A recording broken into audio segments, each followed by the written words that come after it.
ये royal Enfield का self bearing जो लूज हो गया है, इसकी वजह से क्या होता है कि घट घट साउंड आ रहा है। तो उसको हम क्या करेंगे,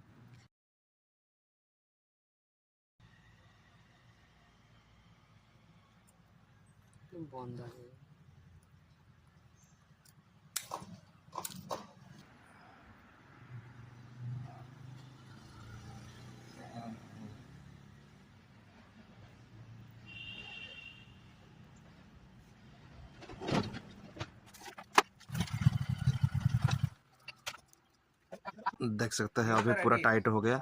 ये अभी सेल्फ का साउंड टोटल घट घट जो साउंड आ रहा था नहीं होगा। अभी प्रॉब्लम सॉल्व हो गया सेल्फ का।